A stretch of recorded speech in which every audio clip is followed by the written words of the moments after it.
everyone, and welcome to the Buck Stops here. I'm Catherine Murray. Well, as we know, we've certainly seen these markets be very volatile. A lot of concerns surrounding a Fed policy mistake, recession fears, inflation fears, and one of the more interesting areas perhaps in the market has been the energy sector. It's been one of the best performing areas of the entire market.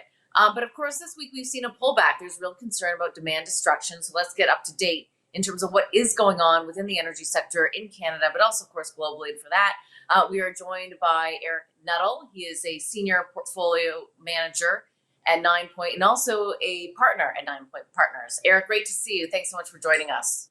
Very happy to be with you. Eric, let's kind of take it from the top in terms of, what you think the market is interpreting with respect to the energy sector, because we really have seen, I think it's about a 10% pullback over the past week or so. It's been vicious. This has been the worst pullback going back to COVID, March of 2020. We have names down 30 to 40% in the past month and a half. And the frustrating part is, as a fundamental guy, we're going to talk technicals later on, so help us then. But when I look at the fundamentals for oil, when I look at the fundamentals for these businesses have never generated more free cash flow than they are today. Oil is checked back from 120 to about 98 to $100 purely on recessionary worries. So that fear of demand destruction, the fear of what may be. But we look at what is now, and the market's extremely tight.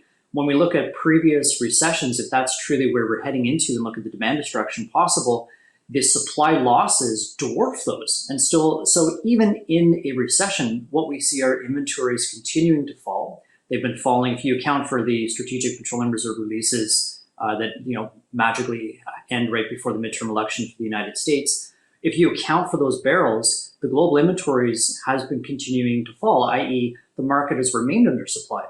So we've even under a worst case scenario, we look at some people whose work we respect, energy aspects.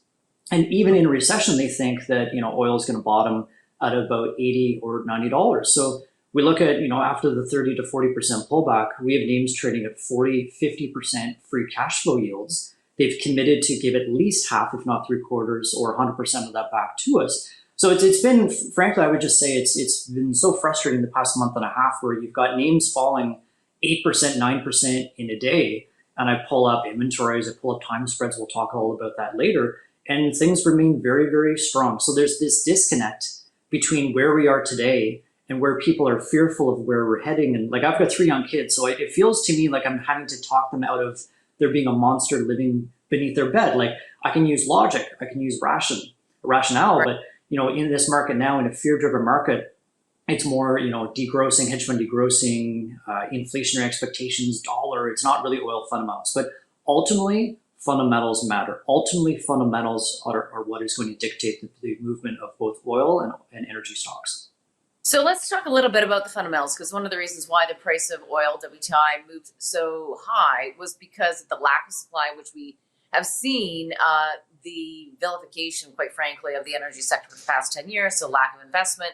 And then also, of course, the Russia-Ukraine war, which, when you really talk to the experts, nobody thinks that's ending anytime soon, unfortunately. So, those are the two, I think, pillars, the key pillars for the fundamental thesis in terms of why you would continue to go long oil. Yeah, we've been bullish on oil for a couple of years, and there's 4 major tenets to our multi-year bull market thesis. We think the market is structurally undersupplied. We think that undersupply will last for at least the next 5 to 6 years. And so it comes down to demand growth, tame demand growth. We're looking for, call it 1 million barrels per day per year going forward. But the real story that you just identified is on supply. It comes down to 3 major things. One is the end of U.S. shale hypergrowth, that era where U.S. shale was growing in excess of global demand growth. And so therefore there is a call on OPEC and a call on the global supermajors. The second major key reason to be bullish on oil from a supply perspective is OPEC. What we're seeing are most countries undersupplying, underproducing their quota.